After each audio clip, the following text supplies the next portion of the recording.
Welcome back. Let's learn about FedRAMP. Let's begin with an overview. The Federal Risk and Authorization Management Program, or FedRAMP, is a federal program which standardizes federal security requirements for cloud service providers, or CSPs. Prior to FedRAMP, each federal agency had different security requirements for CSPs. This made it very difficult for CSPs because each agency had its own ATO process and there was limited to no reciprocity. Now, when I say CSP, think about the traditional cloud computing models, which are infrastructure as a service, platform as a service, and software as a service. Here's some examples. Infrastructure as a service includes AWS, Azure, and Google Cloud. Platform as a service includes AWS Lambda and Google App Engine. Software as a service includes Keeper's Security Password Manager, Microsoft 365, and Zendesk.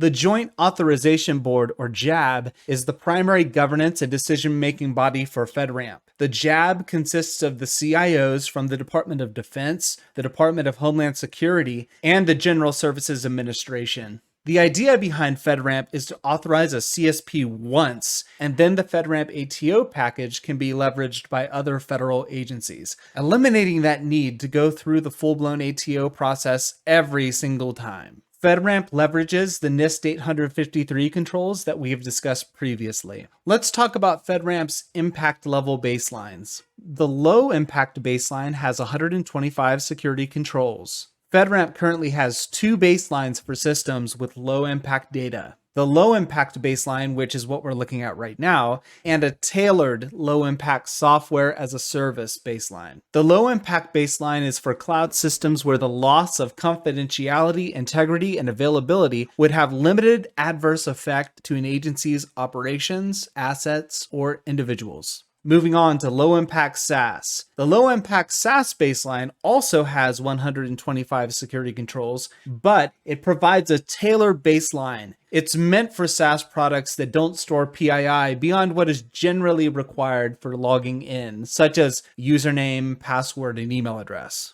The authorization process is abbreviated by consolidating documentation and allowing for less controls to be tested. The low-impact SaaS baseline is used for cloud systems where the loss of confidentiality, integrity, and availability would have limited adverse effect to an agency's operations, assets, or individuals. The moderate impact baseline has 325 security controls. If you recall, DFAR 7012 requires systems that contain DoD CUI to meet security requirements equivalent to the FedRAMP moderate baseline. What does that mean? Well, you'd have to ensure that a CSP is implementing security controls that are equivalent to the 325 NIST 853 controls of the FedRAMP moderate baseline. Good luck, right? Demonstrating equivalency can be difficult, so it may be best to simply choose cloud service providers who are already FedRAMP moderate authorized. The majority of FedRAMP authorizations are at the moderate baseline. The moderate impact baseline is used for cloud systems where the loss of confidentiality, integrity, and availability would have serious adverse effect to an agency's operations, assets, or individuals. Serious adverse effects are defined as significant operational damage to agency assets, financial loss, or individual harm that is not loss of life or serious life-threatening injuries. The high impact baseline has 421 security controls. It's typically used for cloud systems supporting law enforcement, emergency services, financial, and health. FedRAMP states that the high baseline was created to protect the government's most sensitive, unclassified data in cloud computing environments where the loss of confidentiality, integrity, and availability would have severe adverse effects to an agency's operations, assets, or individuals. Severe adverse effects involve protection of life and financial ruin. The FedRAMP office has done its best to standardize the security requirements for federal agencies, but agencies can still establish supplemental requirements.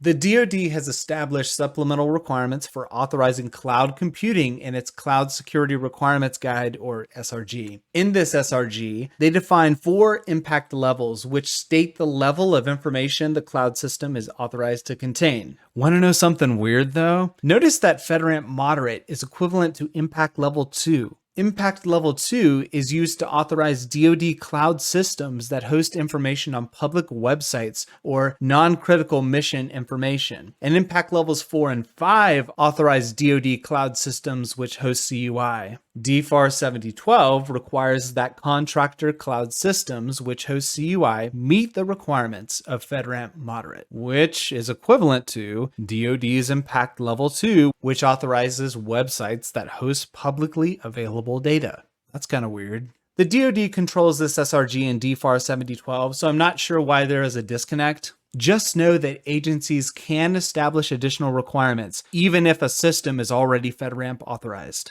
And also, in case you were wondering, the DoD's SRG has nothing to do with NIST 800-171 or CMMC. The SRG only applies to government systems, not corporate systems belonging to a contractor. All right, let's summarize.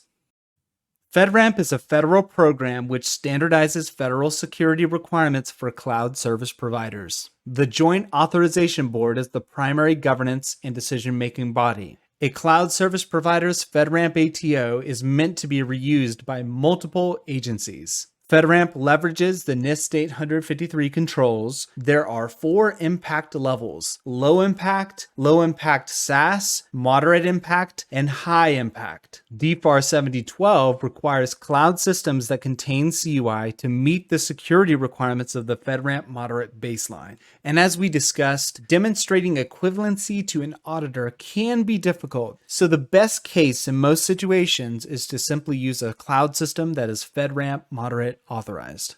That's all for this section. We'll see you in the next one.